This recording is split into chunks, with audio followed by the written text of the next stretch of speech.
Hi everybody, this is Guro Francis from Filipino Martial Arts School, and today is another episode of Bayani Talk. To my teachers, Guru Henry, Guru John, Guru Ariel, and of course, Master Sunny and Chief Joe up in heaven. Salute everybody. Salute!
Hi everybody, this is Guro Francis from Filipino Martial Arts School, and today is another episode of Bayani Talk. So let me talk about a very special topic today.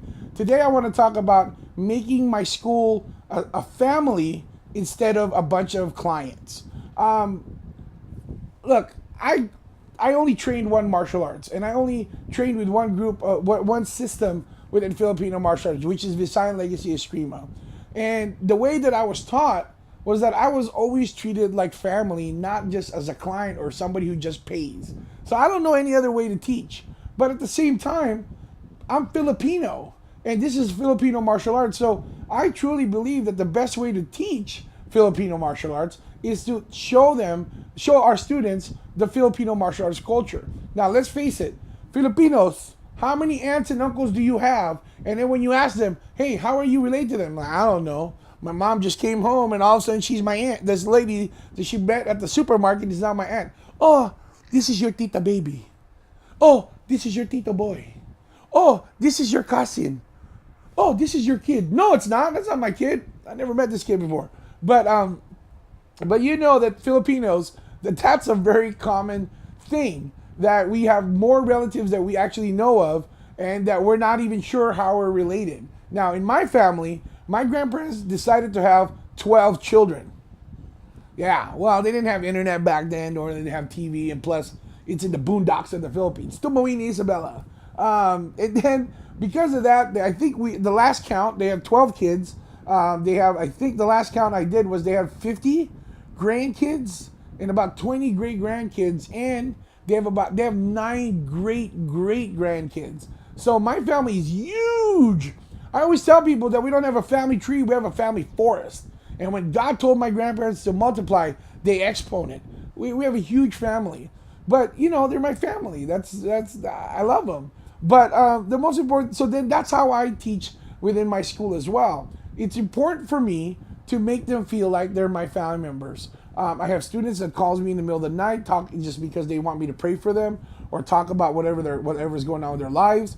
I have students that requires me to pick them up. I'll be more than happy to pick them up. I have students that live in other parts of the world, and I still keep in contact with them as much as I can because I don't want to lose that connectivity.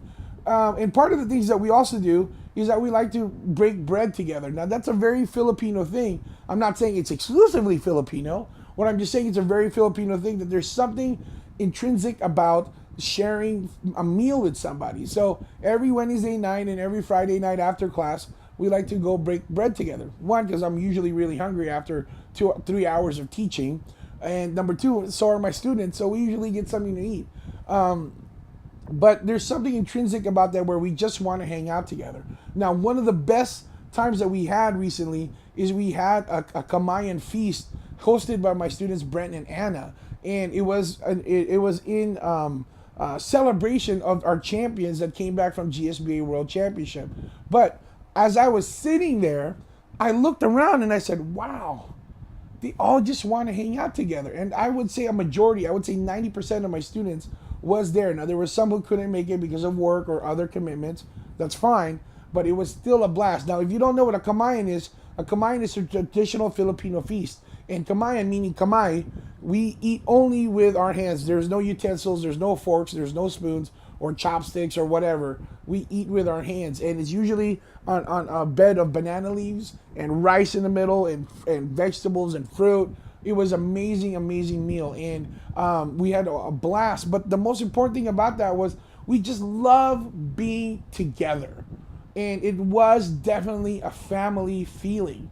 And because of that, my students are take ownership into their school, that they're very proud of it. And that's what I love to see, because that's how my teachers treated me, and that's how I want to treat my students. It's a continuation. If there's anything that Master Sunny has always told me about why it's called Visayan Legacy, it's because it's the thing that we leave behind. And this is, and then, I'm actually filming this the day after Chief Joe passed death anniversary. This is the legacy that he left behind with me. That he's always treated me like a son. He's always treated me like a family member. So hence, that's how I treat my students. And every time, when I was sitting, especially during that Kamayan feast, every time I'm sitting there, every time I'm breaking bread with my students, especially in that Kamayan feast, like I said, I felt Chief Joe and Chief Sunny and the rest of my teachers' presence, knowing that this was the legacy that I'm leaving forward. The Filipino Martial Arts School, a subsidiary of Visayan Legacy Association, it's not a school, but a family.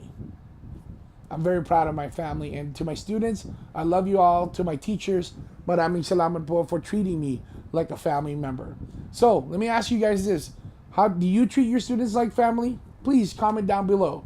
And if you're looking for a Filipino Martial Arts School to be part of the family, if you're looking to be part of a family, please come check us out in Riverside. Go to our website at fmaschool.com. We have classes on Wednesdays and Fridays. So yeah, come check it out. First class is free. Until then, my name is Guro Francis from the Filipino Martial Arts School. Peace out. God bless. And keep swinging them sticks.